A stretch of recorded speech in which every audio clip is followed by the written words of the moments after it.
Welcome to Athlon U Week 0 edition here on the Athlon Sports YouTube page. My name is Braden Gall. You can get to me on the internet at Braden Gall.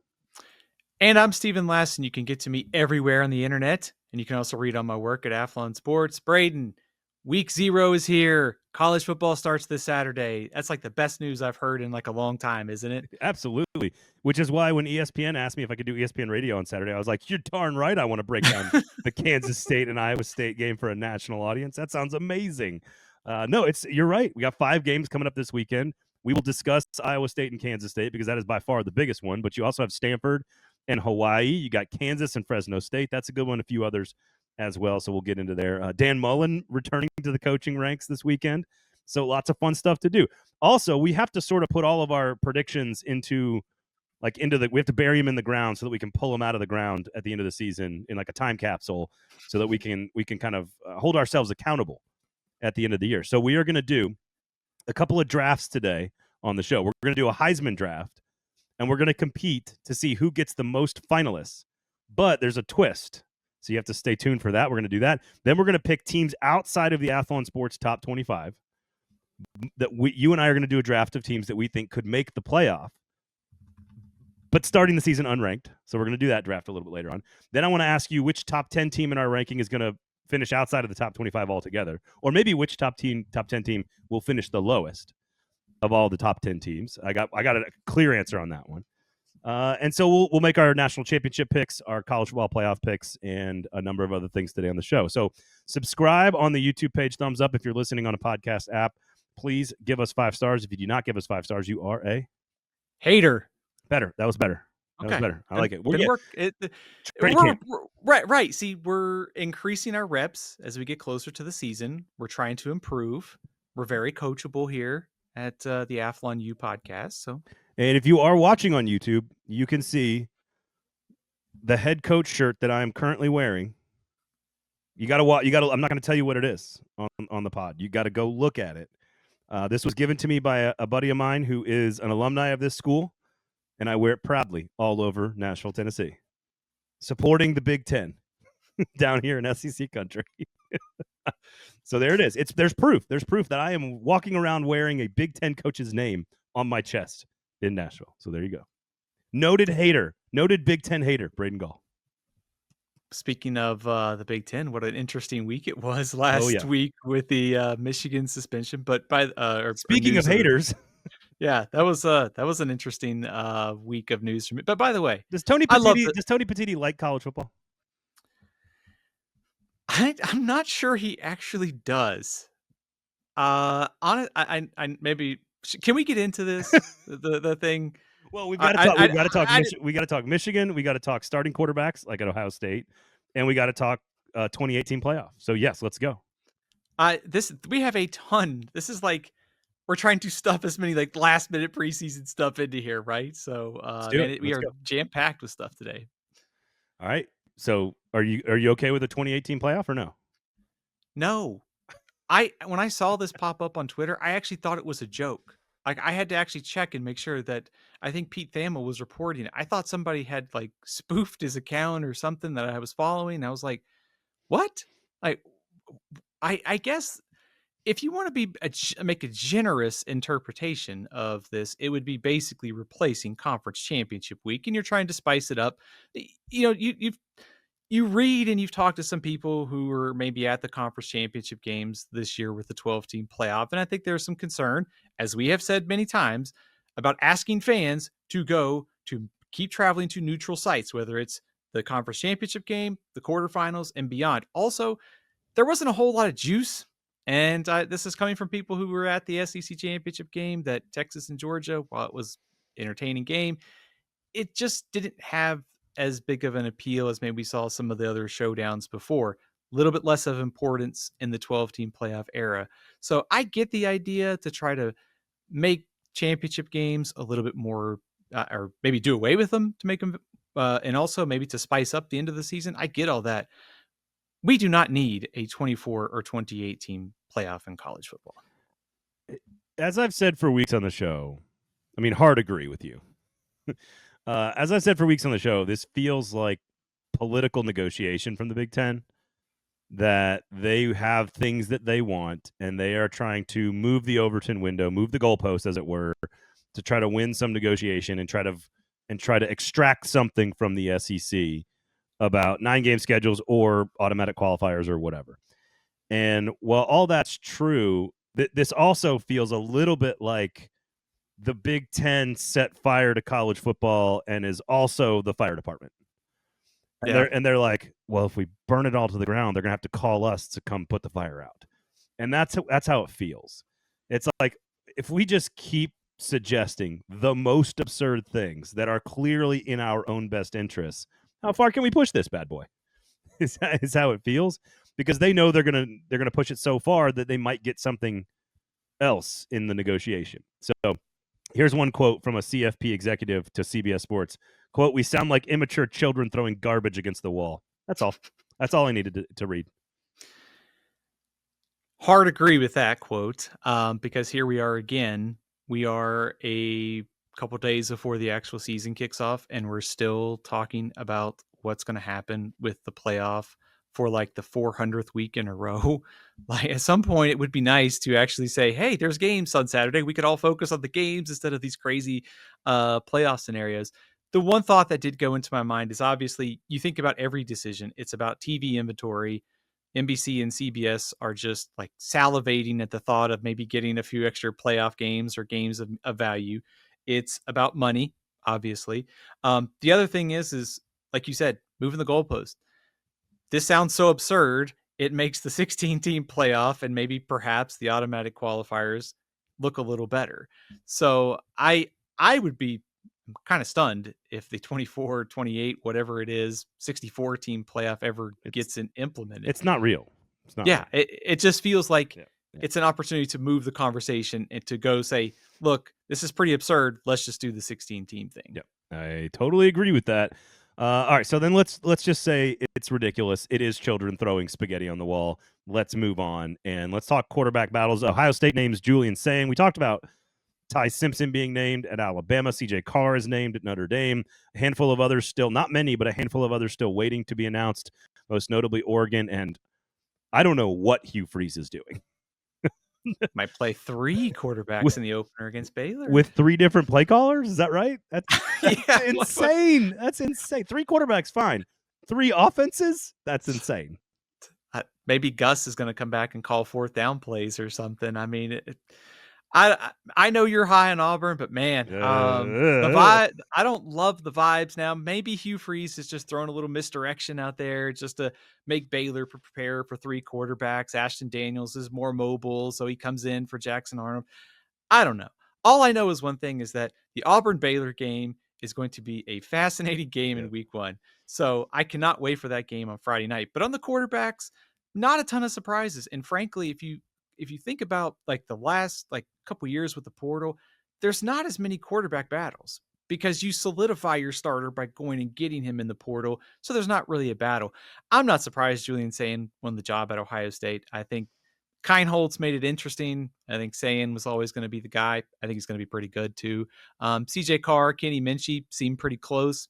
I think Carr's got a little bit more upside. Another guy, and same thing goes with Carson Beck. Notre Dame, Miami on Sunday night with the quarterback intrigue, the history of these teams, just a fascinating week 1 game. So not a ton of surprises. Frankly, I think Sayin, Carr, and Ty Simpson are all going to have pretty good years too. Yeah, Angeli, I think, was named the starter. Stephen Jelly at Syracuse. Yeah. Joey McGuire looks like he's got the job at Tennessee. Joe Aguilar, not Joey McGuire. What did I say? Joey McGuire, like the movie? Joey McGuire? The coach at Texas Tech. Oh, that's right. That's right. What was the movie?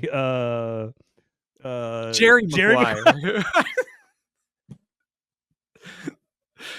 You think so? It's Joey Aguilar. So it's either Tom Cruise or the head coach at Texas Tech that will be starting at quarterback for Tennessee, is what you're saying.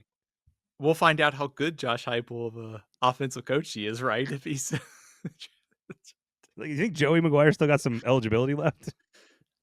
I mean, oh my God. in this Joey Aguilar. Football, yeah. That was good. I like that. Yeah. I don't think Tennessee is going to be that good this year, but their schedule is pretty easy, so we'll see. So we'll see what happens at quarterback. But there's, I don't know, any other names stand out to you in terms of, before we get into our official previews here? There was one mild surprise. I thought Devin Brown would probably win the job at Cal, but they're actually going to start the freshman JKS. Say his whole name.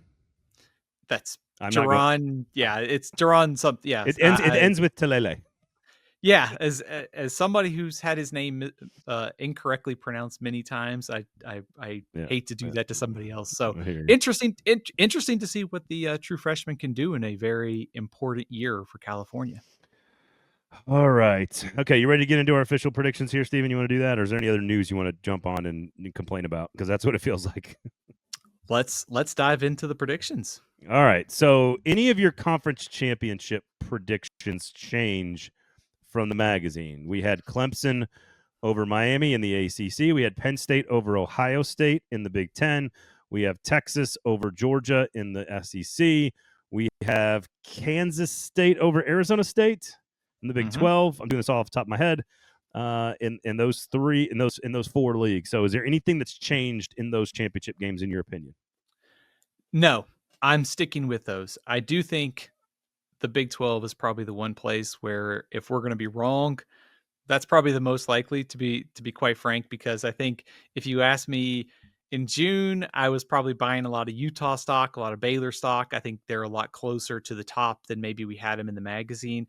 I also think Alabama is probably a lot closer to Texas and Georgia than maybe we talked a little bit back in May. So Agree. I have moved Alabama up a bit, but no change. I'm sticking with those matchups: Clemson, Miami, Kansas State, Arizona State, Penn State, Ohio State, and Texas and Georgia as my conference championship predictions this year. All right. That means that our seeds in the playoff are as follows. Number 1, Texas. Number 2, Penn State. Number 3, Clemson. Number 4, Kansas State. Now, that is in the magazine before we change the rules. So it's actually going to be Texas is the 1 seed. Penn State is the 2 seed. Ohio State is the 3 seed. And Georgia is the 4 seed, correct? Are you sticking with that 4? Sticking with it. I feel good about that top 4. What do you think? Okay. I have a change. Okay. I have a change, but we'll get to my national championship pick in just a second. It's not one of those 4 teams. Ooh. I mean, interesting. Yeah, you can guess.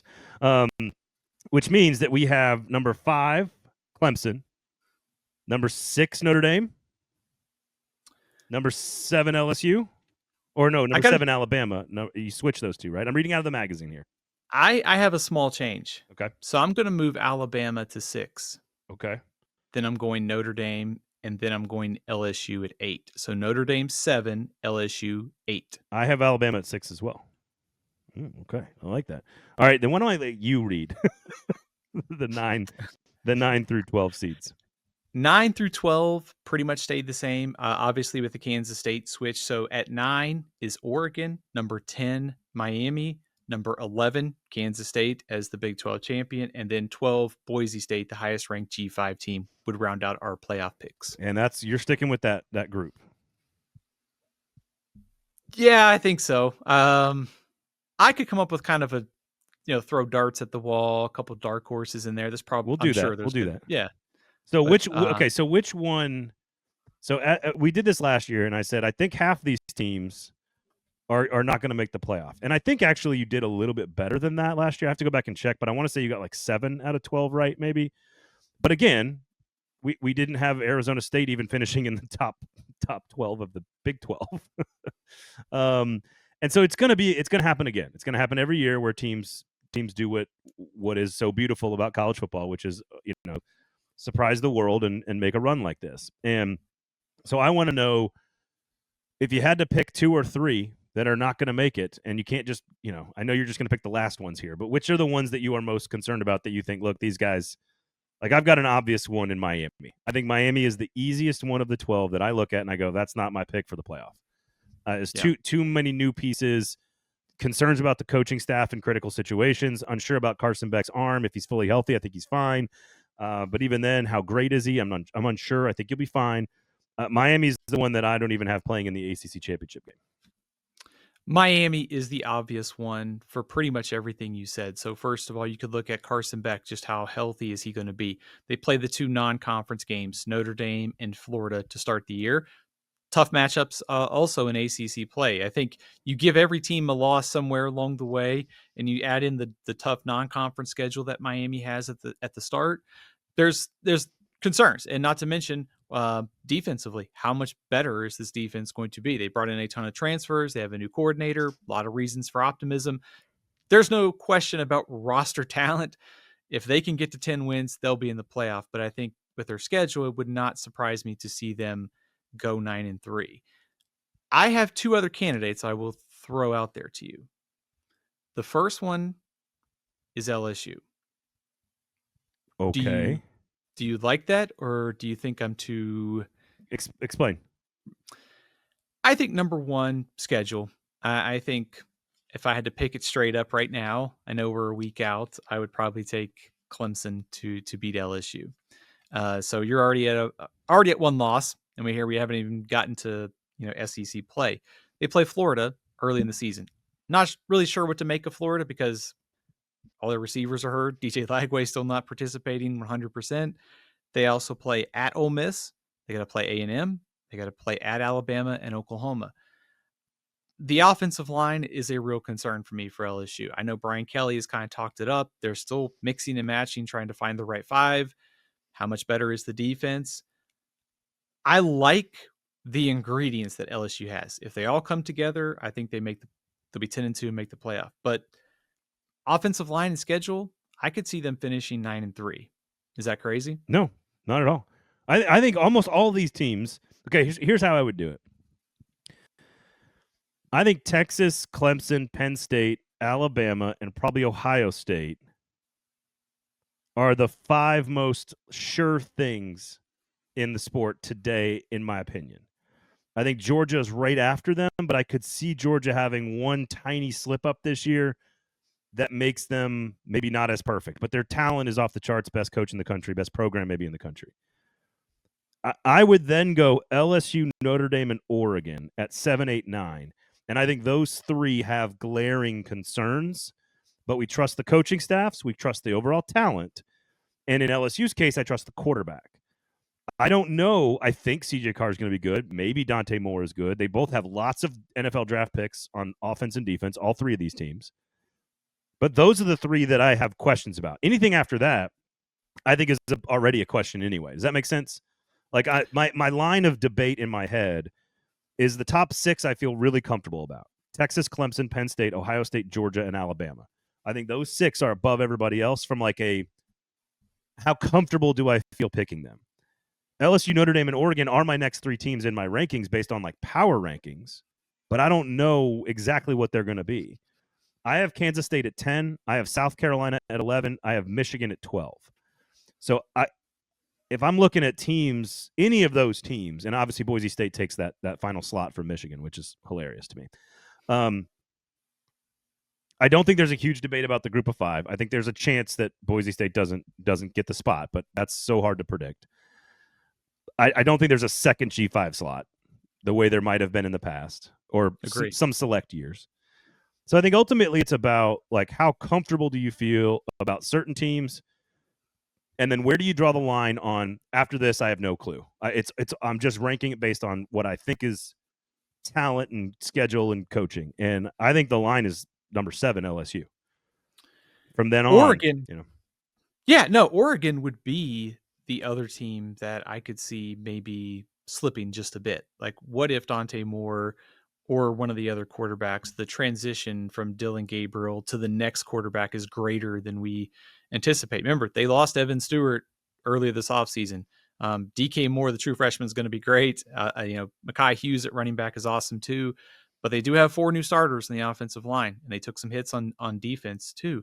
I think when you look at their schedule too, at Penn State, at Washington, they're also at Iowa. Iowa's going to get somebody at home this year, I think, just based upon track record. And so I could see Oregon going to Iowa, losing. I could see them losing to Penn State. Then maybe they lose to Washington or USC. There's 3 losses for a team that you can see where this is going for Oregon with all the young talent that maybe they lose 3 times, maybe it's twice this year, but you start thinking next year, okay, Next year, if yeah. all these pieces come together, Yeah. they're going to be really, really Like- good in 2026. Like if I think it's real easy to make the case that Illinois has a better chance to go 10-2 than Oregon does in the Big Ten. Like, look at their schedule. Interesting. The schedule discrepancies are the thing. Like, you have to be a certain level of good, right? You have to have a certain level of experience and talent. But like at the end of the day, the deciding factor between a 10-2 playoff team, Tennessee last year, Indiana last year, and 9-3 South Carolina or 9-3 Alabama or 9-3 Ole Miss was schedule. Yeah, SMU. Yeah. They played harder schedules. SMU, Indiana, and Tennessee did not. And they had the one extra win that got them to 10-2. And as of right now, the committee, last year at least, told, and I don't have a problem with this, by the way. This is not me complaining. This is what the committee said. It's still about win your games. You win your games, you can get in.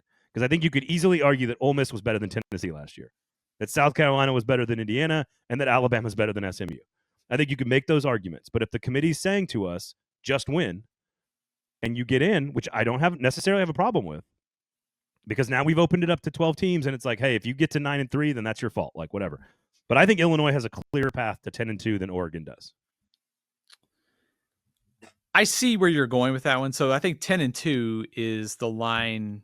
I think you're in. I think 10-2. Now we'll see with the new tweaks and strength of schedule if that makes a difference. Maybe 9-3 teams could get a bump. If LSU's 9-3 and their loss is on the road in a close game to Clemson, the number 2 team in the nation or number 3 team in the nation or whatever they finish, that's going to be a real interesting moment for the committee to explain how it values that kind of thing, because there's going to be a lot of teams that might have a better record than LSU if the LSU goes 9-3 that will not have played Clemson in week 1 on the road.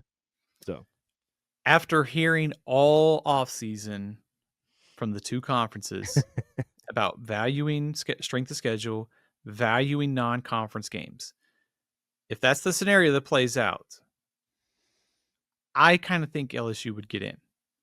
Because I think that, but you know what I think could really throw a wrench in all this is the Big 12. Because I think you and I assume, and I'm just going to kind of challenge our own thinking on this. Our assumption is that the Big 12 is going to cannibalize itself.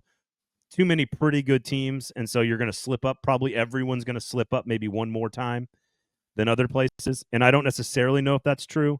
I think you could see 3 or 4 teams separating themselves. I don't exactly know who those teams are yet. But when you look at a really healthy, like look how closely matched that league was last year. I don't think it's going to be that different this year when you go Baylor and TCU and Utah and Iowa State and Texas Tech, all these teams, and that's not even like the best 2 teams. And so when you have that much, like, is there 2 Big 12 teams that end up going like 11-1, playing in the conference championship game, in which case both of them get in, taking a slot from like a 9-3 team?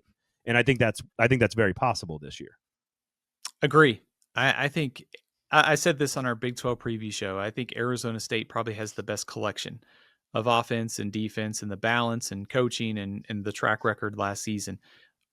Utah, it would not surprise me if everything came together. Like last year was just a 1-year blip.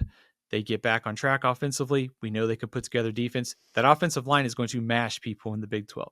So it's like I could see almost maybe like a 2-loss Utah, maybe like a 2-loss Baylor, getting to the conference championship, winning, maybe beating an 11-1 K-State or Arizona State or something. I think that scenario is very much in play. And in fact, to go to our magazine predictions, that was one of the things I thought about doing. Was my trust factor in Miami is not great, but I thought about like, what if just both Big 12 teams get in? What if K-State and Arizona State get in? So I think that is a very feasible and very likely path to happen. I mean, 11-1 Kansas State loses close to 10-2 Arizona State. It's going to be hard to leave both those teams out. Like Arizona State's in. Mm-hmm. Kansas State probably gets in too. I just think there's more of a chance because I think the top end of the Big 12 could actually be a little bit better, even though it's pretty balanced. Like I wouldn't be surprised if Iowa State's 10-2. I wouldn't be surprised if Baylor's 10-2. I wouldn't be surprised if Texas Tech is 10-2. I'm not going there yet with Utah or with TCU, but I wouldn't be surprised if those 2 teams have very good seasons. So I just think there's a chance. The problem is I can't, like, I would make the case, if you're saying to me, who outside of our 12 would you put in there if you're taking LSU and even Notre Dame and even Oregon and Miami out, because I would take Miami out. Like, personally, that's not a prediction I'm making. I think South Carolina is a team I really want to see what happens with. I'm just not sure about Florida. I really like Illinois. I think Illinois, if you consider this Illinois team to be as good as we think it is on paper, they have the path. They're the ones with the schedule that sets up. They're the Indiana of this year. Like, they're the ones that could do it. And they have like this old school buildup with Bielema and bringing a quarterback back and recruiting in the trenches and, like, all that stuff. I think they're the team. I do think I'm trying to figure out how to get a second Big 12 team in there. That's where I'm leaning right now. I think you might be looking at the wrong Big 10 team. Okay. Go for it. Michigan. Give me Michigan as a kind of playoff crasher. I love this defense. Tough schedule, though. I mean, I think this defense is going to be nasty. I also think they basically got nothing out of their passing game last year, and they were still beating Ohio State and Alabama at the end of the year. Bryce Underwood is bound to be better than what they had last year. Like, even if he's just a playmaker on the ground and maybe he kind of grows into this role during the season. But when I look at their schedule, it's like, I know that game against Oklahoma is going to be tough. Nebraska is going to be tough. They're at USC, but they host Ohio State. I see a path there that they could get to 10-2. And you're talking about a team that, when you just look at the bones of the team, great defense, an offensive line that's better. They can run the ball. If they get anything out of Bryce Underwood, they can get to 10-2. And so I know Illinois is a sleeper, and I think Indiana will be just fine too, but I would not write off Michigan as that team that maybe gets that last playoff spot this year. I just wonder about the record again. Illinois 10-2, Michigan 9-3. Michigan's probably the better team. I think the committee is going to give the nod to Illinois. Do you see what I'm saying? Like, it's not a. And Yeah. I'm not, like, I think Tennessee benefited last year from being 10-2, and maybe not as good as their record indicated. That's all. So I have Michigan ahead of Illinois in my rankings. I have Michigan at 12, Illinois at 15. But, like, if you're asking me which one has a smoother ride to the playoff, it's probably Illinois. If you believe that they're that good. At Duke, at Indiana, hosting USC, hosting Ohio State, at Washington, at Wisconsin. They could be an underdog one time, Stephen. They miss Penn State, they miss Michigan, they miss Oregon, they miss 3 of the Big 4, and they get Ohio State at home. And if you give them a loss in that game, they're probably favored in every other game they play. At Washington, at Indiana, and at Wisconsin. That is one ranked team maybe on their schedule after Ohio State. It's doable for sure. I also see some swing games there that could easily go against them. If you're calling all those games swing games, you just don't think Illinois is good enough to be in this conversation, which I'm not disagreeing with. I just think you have to sort of, to be in this conversation, you sort of have to just assume they're a pretty good football team. And if they're a really good football team, they are going to beat mediocre to average football teams most of the time. So that's all I'm saying. Like, if you're giving losses to LSU, then I get it. You got to give losses to everybody.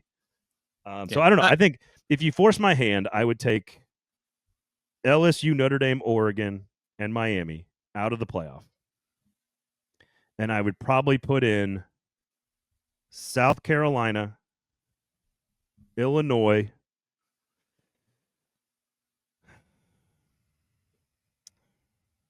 maybe Michigan, maybe Florida. I like Texas A&M a lot. And then we'll get to my team that I have in the top 15 in just a moment. When we do our outside the top 25 draft.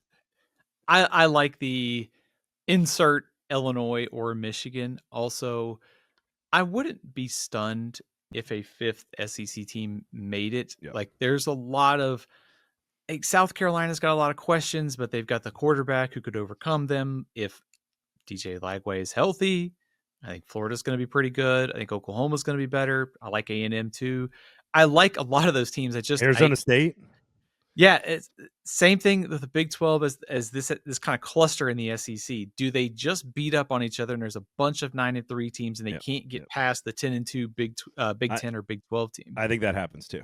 I think the truth of the matter is I think all of these conferences are going to beat up on each other because when you have a tougher schedule in a bigger league, it's going to have better teams in it. That's it. All right, so how about let's jump to the very top and let's get to the rubber meets the road here. Who is Steven Lasson picking to win the national championship, and over who in the national title game? Give me Texas over Penn State. I'm sticking with our prediction in the magazine. And why? I think for Texas, it's kind of a growth of the program from year over year. Like you mentioned, those teams that you feel like secure about, like Georgia, Ohio State. I think Texas is working its way into the conversation. They've been on the doorstep of playing for the national championship 2 years in a row. So I think the program has grown to that point. I think Arch Manning, certainly the hype is crazy. I think he is going to be very good. I also think the defense for this team is going to be very, very good. They have two studs at up front, Colin Simmons, Anthony Hill. Look at Malik Muhammad, also at corner. This defense won't miss a beat. To go with an offense, and this is where I think Manning makes a difference. I think he's going to be able to run when they need to. Helps in the red zone where they had some trouble. Also, big plays in the passing game. I think Arch Manning, Ryan Wingo are going to be hooking up a lot downfield this season. So I think Manning, maybe it takes him some time.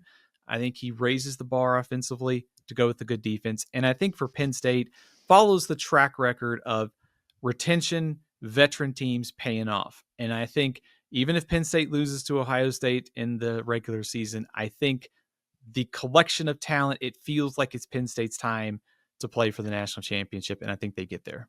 Here's the thing. Could Texas have a season like Tennessee had with Nico last year, where Arch is clearly very talented, clearly a good player, but isn't quite there yet, and they win because of every other part of the team?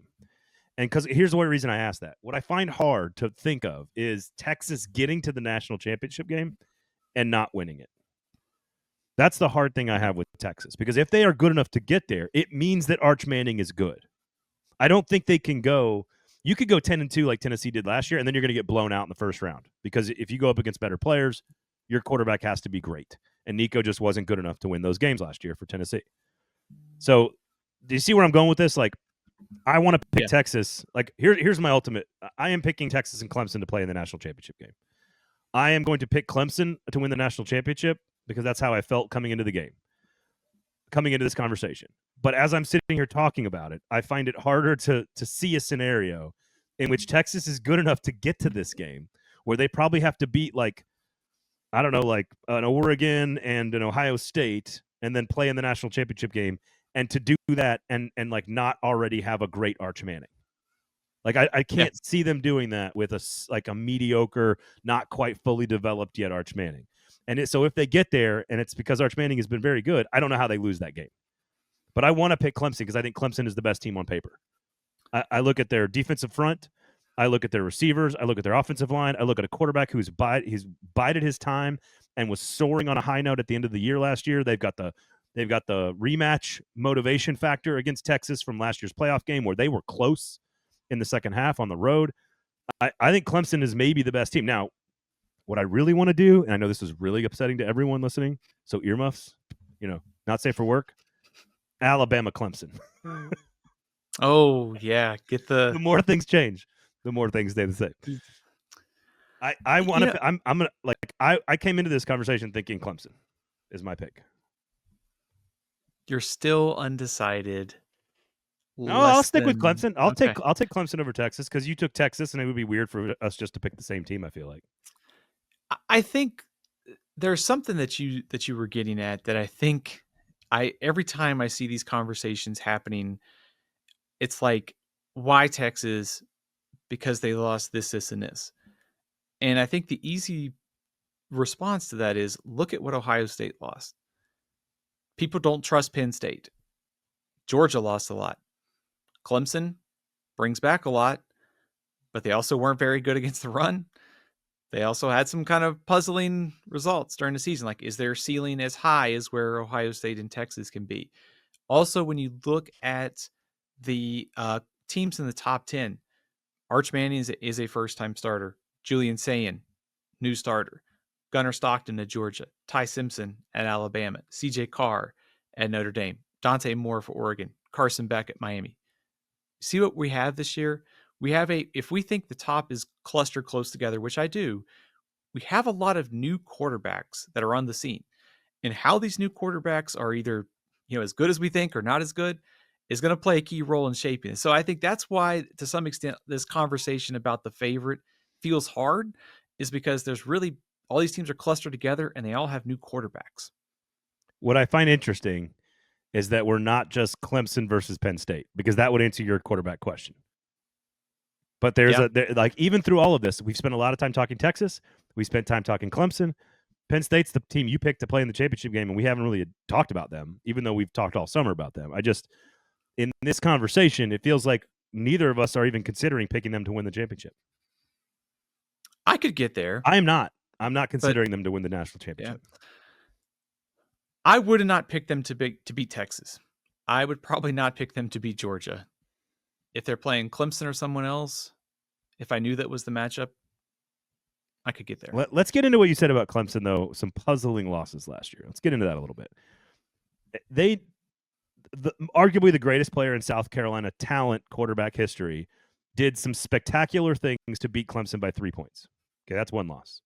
No shame in that. Arch rival, by the way. You lose by 12 to Louisville. That's not a terrible Louisville team. That's a pretty good Louisville team. You could call that puzzling. They ran the football. I agree. The Georgia loss was week 1, and obviously Georgia was one of the 3 or 4 best teams in America last year. In the preseason, one of the top 2. So I don't know if it's like how, and they were, by the way, I think that game was was it like 3-3 at halftime or something like that, or very ugly first half. So they were in that game. That was also before Klubnik had sort of figured it all out, even though he's had lots of time. I get it. I just think they have 2 NFL draft picks in their front 7. They're going to be better on the defensive line. They're going to destroy ACC competition. They are going they're going to get there. And their only other loss was on the road against the Texas team that we think is the best team in the world right now. So I just think on paper, Clemson has an experienced quarterback, a super talented depth chart, really talented players and experience at key positions at wide receiver, offensive line, and defensive line. They'll find a running back. I'm not worried about it. And their schedule, they get LSU at home. And if you win that game, you have a clear path to the playoff, because then you have the feather in your cap on a resume and you are ready to roll, man. Like, if they beat LSU week 1, which you've said you agree, I think they're going to win.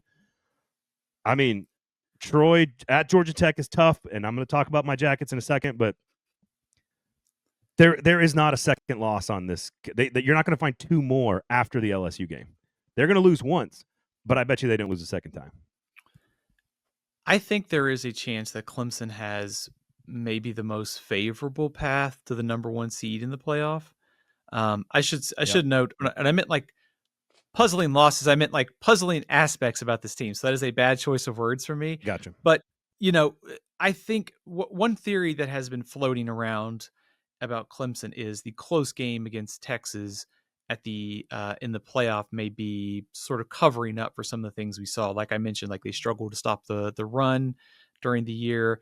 The last second win over SMU in the ACC championship game. They had the loss to Louisville.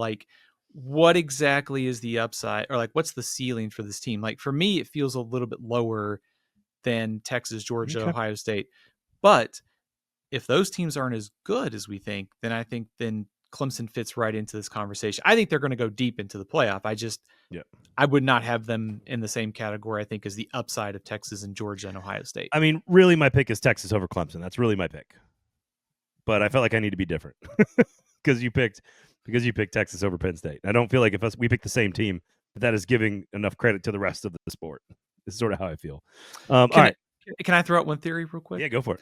So all of this chaos, all of this change, there's somebody down in Athens, Georgia, that's probably printed off all of these predictions, got them plastered on the facility. There's no respect for Georgia. Would it shock you if Georgia won the national championship again? They're the most stable thing probably here outside of Ohio State. No, but I mean, if you're going to say that about Georgia, you kind of have to say the exact same thing about Ohio State, because they kind of have the same makeup this year. Ohio State's path is a little bit easier in the Big Ten with their schedule, but I mean, it's basically the same. They're basically the same team. Yeah. I mean, one has a defensive coach, one has an offensive coach. They're basically the best two programs in the sport right now. So nothing would surprise me about those two teams. Like if they go 9-3, I'd be almost shocked at that. But like eventually, I might sit back and go, well, it's about time one of them actually struggled for the first time in 10 years or whatever. So all right, well, and we both have Texas in the championship game. And let's take a look outside the top 25. Let's do our draft here. And this team has to make the playoff to win the draft. Okay? So we're going to go back and forth. Okay. I'm going to pick first because you're going to go first in the Heisman draft. But I'm going to go first, and you have to pick teams outside of our preseason top 25. And if they make the playoff, you get a point, and we'll see who has the most teams make the playoff. Basically, if you get one, you win. Maybe if you get two, you win. Basically. And my first pick will be number 35, Georgia Tech. Not even close. I'm taking the Jackets. I think they're a top 15 team. I have them playing in the ACC championship game. I am buying what they're building. They have an experienced quarterback who likes to run through brick walls. They have all the pieces you need. I think Georgia Tech is my first pick in this draft because they're my Jackets, baby. I love that pick. I figured you were going to go there. So we're going to go to the Big Ten. Nebraska. Dylan Raiola, Dana Holgorsen, much improved offense. Their offensive line, receiving core, going to be much better this season. I do have some question marks about the defense. However, if you are Nebraska and you host Michigan, USC, and Iowa, the path is there to get to 10-2. Their toughest road game will be at Penn State. So I like the schedule for Nebraska. I like the quarterback upside. When I start looking like for which teams could be dark horses, quarterback schedule, Nebraska fits those. So I love that pick. They were number 2 on my list, on my big board. So can't argue with that pick. If I stay loyal to my big board, I would be picking a team. I'm going to go a different direction because I'm going to take the path here, and I think there's a path for a Big 12 team to win their conference and go to the playoff. So I'm going to take the Baylor Bears. 10-2, you win the Big 12, you get in. You got a quarterback. I think Dave Aranda's done some good work trying to fix that defensive front. They beat Auburn in week 1 at home. All of a sudden, you got a non-conference win on your strength of schedule. And again, it may not matter if you can win your conference. I think finding the path to the conference is the key here. So I'm going to take Baylor to make the playoff outside of our top 25.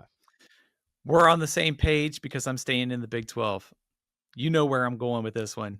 Give me Kyle Whittingham. Yeah. Give me the Utah Utes. It's a good call. Devin Dampier is going to run for probably like 800 yards. I have no idea if the passing game is going to be consistent week to week, but all I know is offensive line is great. Defense is great. Utah's got some key games at home. Utah, the dark horse in the Big 12, and I think there's a good chance that Kyle Whittingham hoists the Big 12 championship trophy and hands the keys to Morgan Scalley next offseason. How's that for selling the Utes as a potential dark horse? Right off into the sunset. I love that. Yeah. I love everything about that. All right, we got 2 more picks here. I'm going to go I'm going to go Louisville Cardinals. I think Jeff Brom does magic with Miller Moss. I think the ACC, much like the Big 12, there's a clear path to get to the championship game. And if you can get to the championship game, all you need is 60 good minutes of football, and you could win a conference and get a playoff spot. So I guess I don't love this pick. I'm feeling weird, especially if you take my last team, because I'm going more best available here than the pick I want. So I'm going to take Louisville, best available, number 26 in our rankings. That's where I was going. All right, so good. Pick. I'm going to go back to the Big Ten, and this is going to be a bank on talent. USC. I still think Lincoln Riley's a pretty good coach. I feel like they've kind of righted the ship a little bit. I do think the defense is trending in the right direction. Jaden Maivia, still need to see him settle in, cut down on the turnovers a little bit, but they host Michigan. There's no Ohio State. There's no Penn State on the schedule. They have to play at Oregon and at Notre Dame. So the schedule is difficult, but if you trust Lincoln Riley to figure it out offensively again, to go with the defense that's trending in the right direction, I think USC can get back into the top 25 and maybe make a run at the playoff. The more and more the head coach says crazy things, the more and more I hate this pick, but I do think this team is really good. And it's because the schedule is very manageable for this team. They have an elite offensive line. They have NFL front 7 players. They have NFL receivers. I thought they had settled on their quarterback. I'm going to take the Auburn Tigers. I'm very high on this team. I think they have the right pieces, but more importantly, I think they have that Tennessee schedule from last year. I think they can win a lot of games. They got a lot of like bottom third teams in the conference on their schedule later in the year. If they can survive a couple of big ones early, they have to beat Baylor, for example, in week 1 to do that. But if they can beat, they got a couple of tough road trips against Oklahoma and A&M. But if they can win some games, they got a real easy second half of the schedule. They get Alabama and Georgia at home. Those are the two big ones. 10-2 is not out of the question. I could see Auburn making the playoffs, so give me the Auburn Tigers. I like that call. Definitely a chaos pick, because with getting Georgia and Alabama at home, if Jackson Arnold hits, the offense has a pretty good chance to this should be Hugh Freeze's best team at Auburn. So I like the call there. Is there a if you take a G5 team, do they count in the Boise State spot, or is this like as an at-large? We didn't clarify that. We didn't clarify. We did not Yeah. clarify that. If you want to break the rules or tweak the rules or bend the rules or destroy the norms, go for it. There are no norms anymore. So I would, well, this is probably I don't know. I feel kind of guilty for taking the G5 team just to say that they're going to fill in the Boise State spot. So, well, who would it be? Navy. Okay, all right. No. Obviously, yeah. Great schedule, great quarterback. Great season last year. I think they're trending in the right direction. So more than Tulane, you like them? More of a schedule play, okay. I think. Okay. So I don't want to bend the rules, so I'll pick somebody else. Let's go back to the Big 12. TCU. Josh Hoover throwing for like 5,000 yards, a defense that's trending in the right direction under Andy Avalos. The Big 12 is chaotic. If TCU can get its defense together and they can give Josh Hoover a little bit of help to go with a good passing offense, the Horned Frogs could find their way back in the playoff. I like that pick. Follow up. Why do you hate Iowa? Iowa is ranked 27th in our rankings, and neither of us picked Iowa to make that run. They are actually the best available on my big board here. They are. Yeah. What's funny is I wrote down 8 here on my draft board right here. I wrote down 8 teams, and we took the top 7. And then I had Washington on my list. I did too. As a team I really think could be sneaky good. They got a lot of big games at home. They got a quarterback you and I both like a lot. I could see Washington making a run. One of those teams that's like 8-2 late in the year, and you're like, all right, if they win out, they got a chance. One of those kinds of things. But then again, that also raises the question: why do we hate Iowa and Missouri for that matter? Like Missouri's another team. I just don't think Missouri is that good. I think they've got a good schedule, but I don't think they're that good. I think that's an argument, and that's actually I had Iowa and Missouri next on my list. Missouri is a schedule play. I don't want to read too much into things that we're hearing in fall camp, but I'm a little bit worried about the offensive line and quarterback play from Missouri still. I think I have Missouri like 13 in the SEC if you listen to last week's pod. So yeah. So I think any conversation about Missouri is probably a schedule conversation this year, unless Prabula just ends up being really, really like exceeding all preseason expectations. I'm looking at the magazine here, but we have Washington at 38, Arkansas 39, Vanderbilt 40, Duke 41. I do think Washington at 38 is the last playoff possibility. I think 1 through 38 is probably where you're going to get your 12 teams, or your 11 teams, I should say. Maybe Duke could be in there, I guess. I don't love it. ACC's wide open. Pittsburgh could make it to the ACC championship game. They're sneaky good. Yeah. But otherwise, I think that's where I think the drop off happens right around Kansas, TCU, Washington is right where I think the drop off kind of happens. In that late 30s range is where it goes. All right, let's go to our Heisman draft here. Now, here's the rules. You're going to pick 4 players. I'm going to pick 4 players. And whoever has the most finalists in New York wins the draft. But you get points based on their odds to win the Heisman. We both have to pick one long shot, and we're going to go back and forth, and you may have the first pick. But I've got odds here from a particular bookie. It's all going to come off one app here. And we're going to go back and forth, and whoever gets the most finalists in New York based on points wins the game. So if I get, hypothetically here, I don't think you're picking Jackson Arnold, nor am I. I don't want to speak for you, but I don't think you are. He's No. he's plus 3,500. In theory, I could get one person to New York, but plus 3,500 is going to give me 3,500 points, and that might be more than your two finalists, which could be Arch Manning and fill in the blank. So that's how this game's going to work. You may have the first pick. Do you have any questions about this? How it's going to work? I think I'm good. Right. I won't bend the rules this time. So with that being said, you got to take at least one long shot, like outside of like 2 plus 2,000 or whatever. Right? Just how about this? Let's just make our picks. Okay, so right. I'll go first. You go first. No surprise, I am picking Arch Manning to win the Heisman Trophy, so I will take him first. Arch Manning plus 650. You get 650 points if he's a finalist in New York. My first pick is going to be Jeremiah Smith. Plus 1,100. Jeremiah Smith plus 1,100. My first pick. So you have Arch Manning. I have Jeremiah Smith.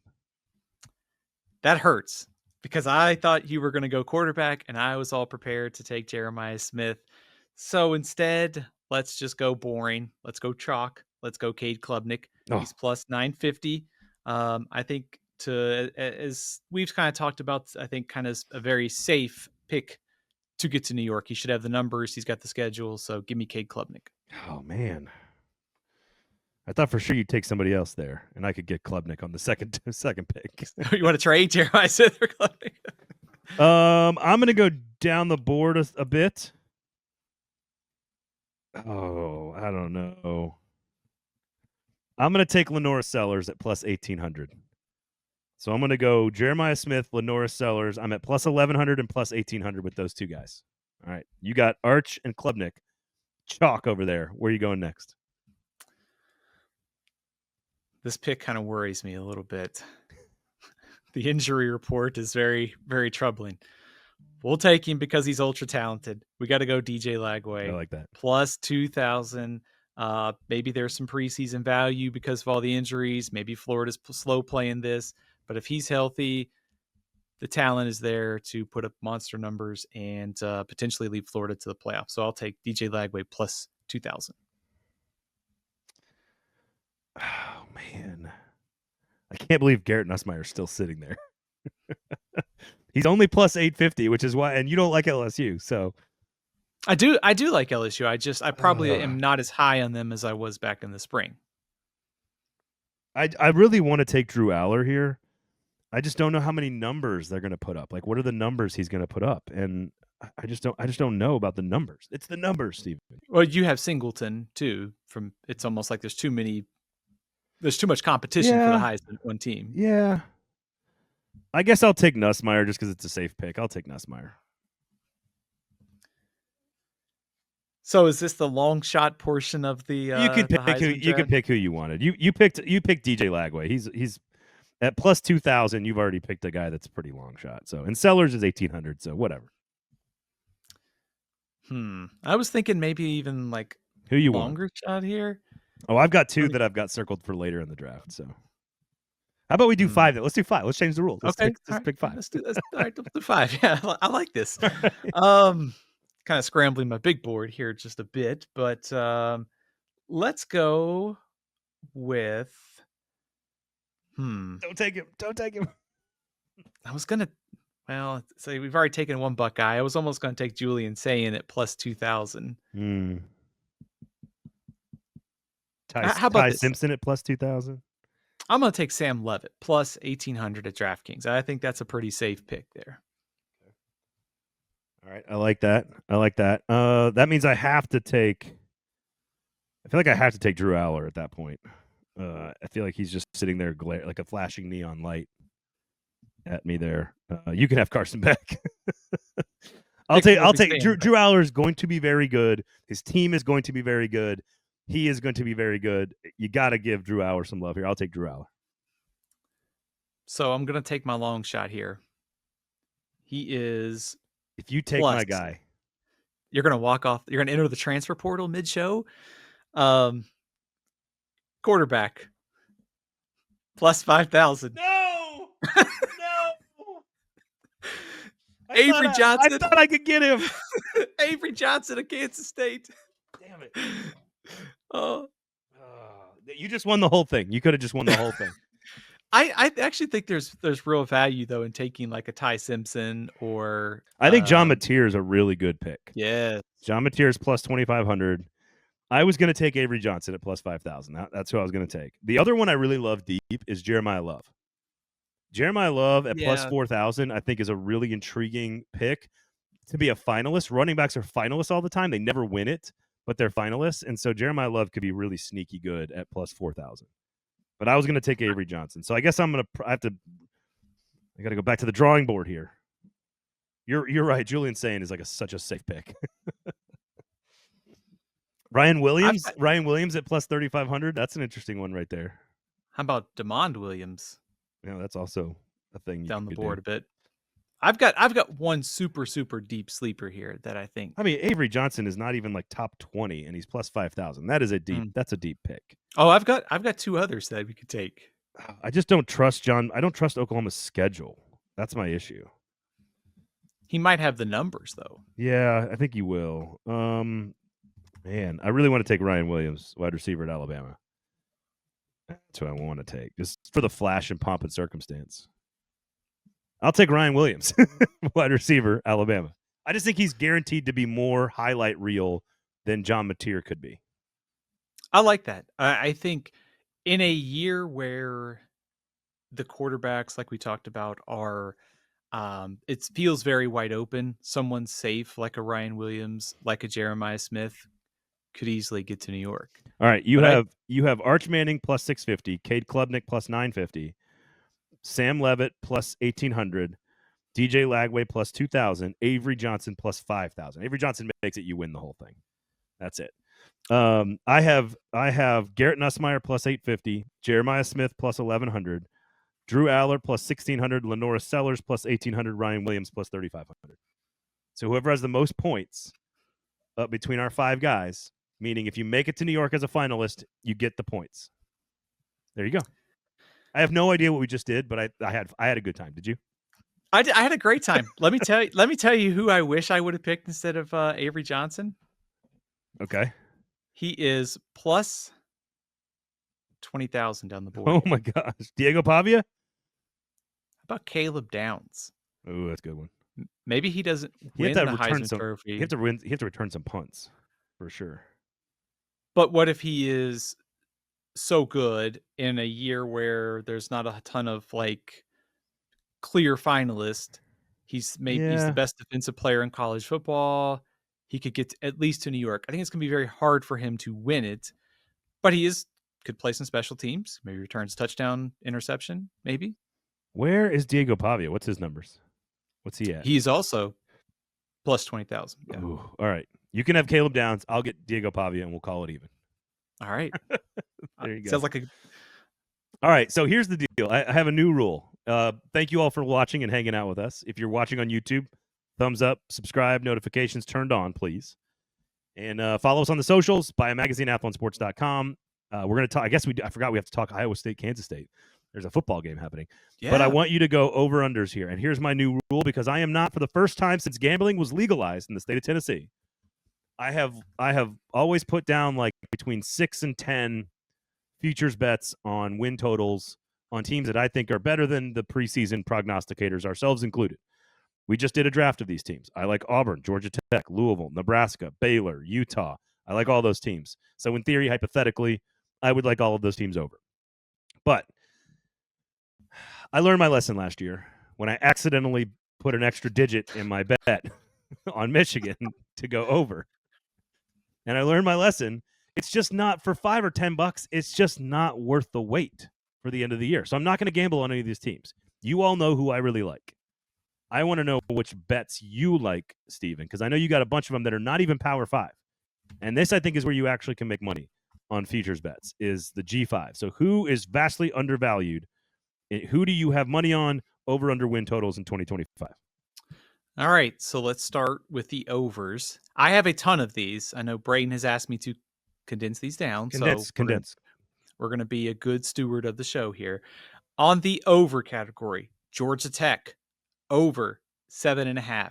Nebraska, over 7.5. Buffalo, over 7.5. Ooh, Buffalo. Sprinkle a little bit on Buffalo to win the MAC, and Navy over 8.5. Ooh, I like that Navy bet. Yeah.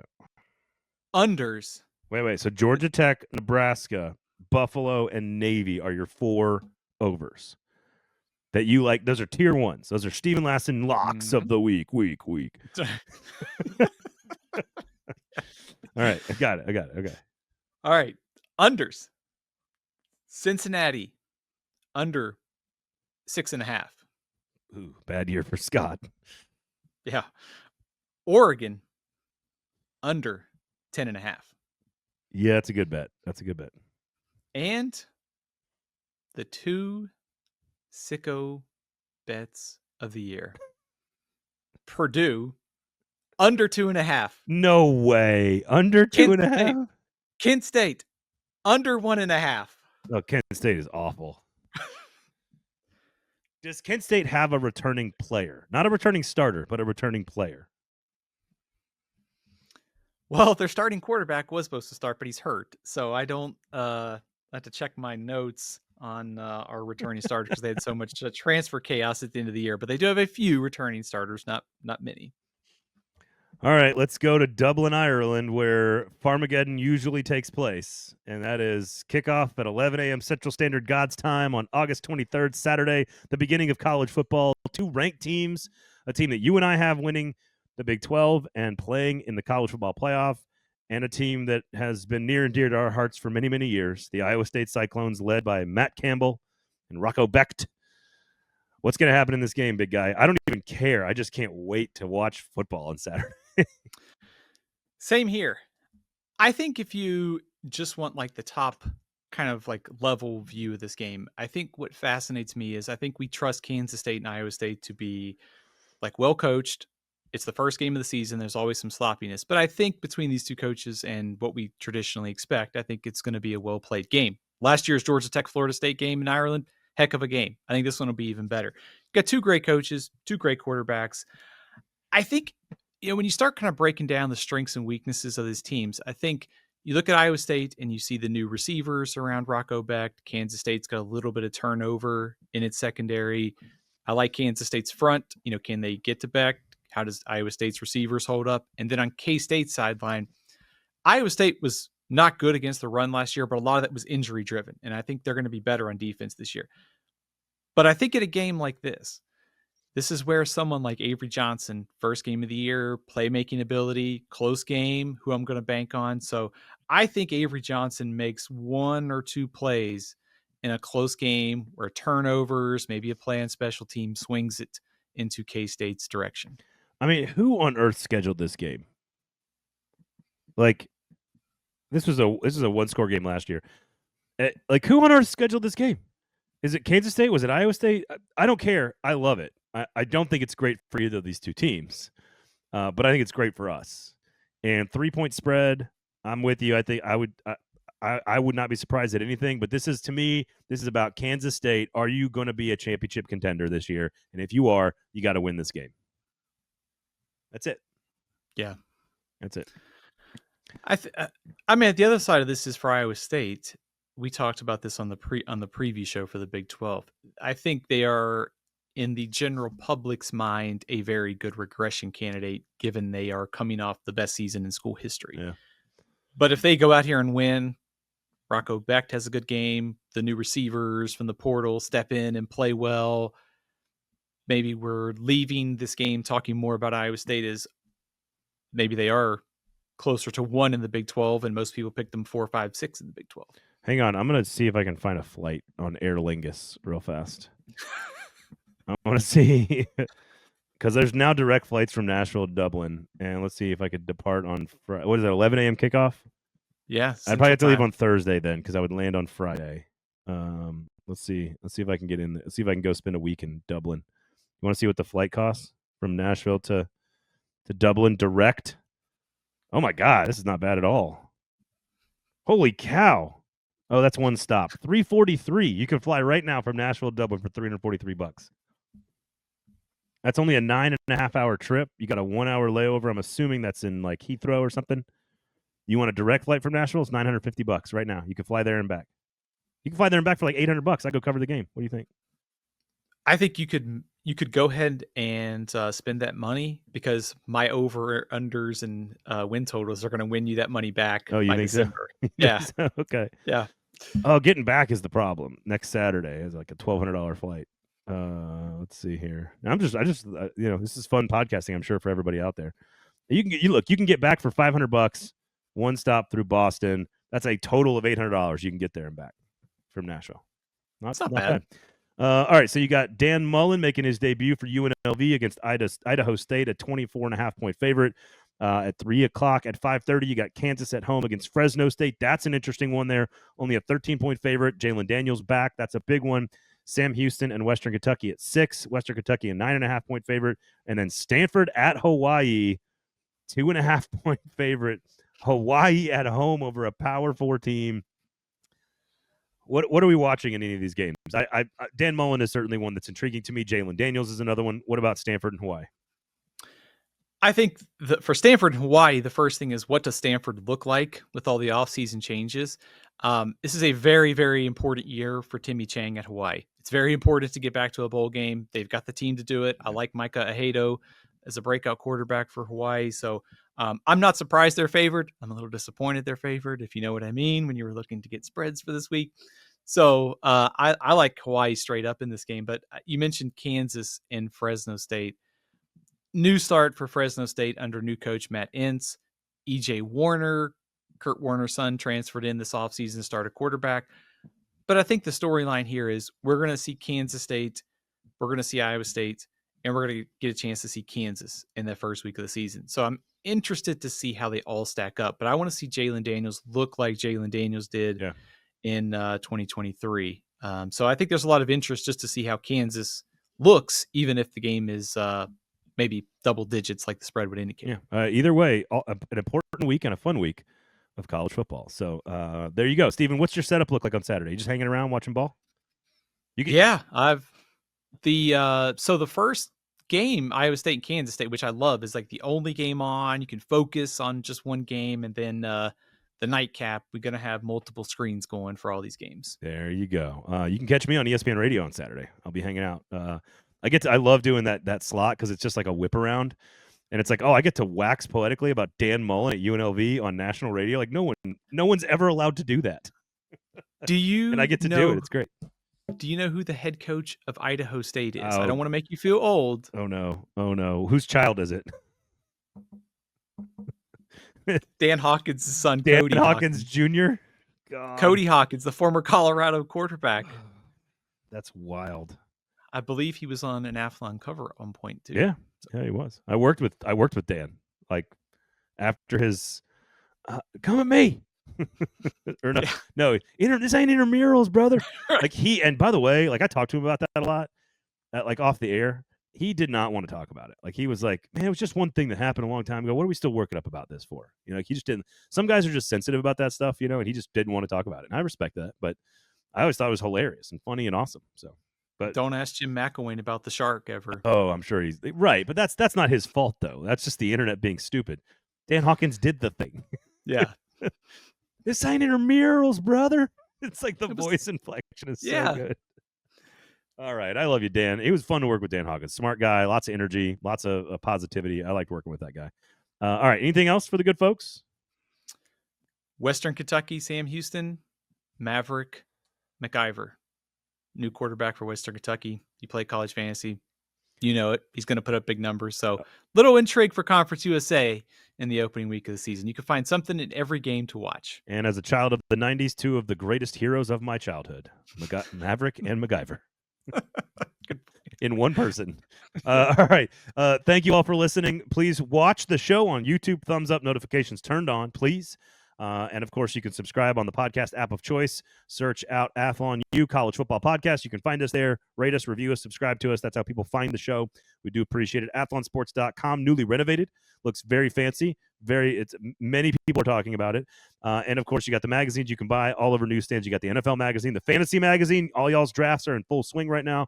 So make sure you check out those fantasy mags as well. My Gunners got a big win on the road at Old Trafford over the weekend to start the EPL season. So make sure That was all English, by the way. Make sure Okay. you go check out the EPL preseason magazine as well from Athlon Sports. So lots of good stuff happening over at the .com as well. For Steve and I'm Braden, the season is here, baby. Let's go. Thanks for listening. We'll talk to you next time.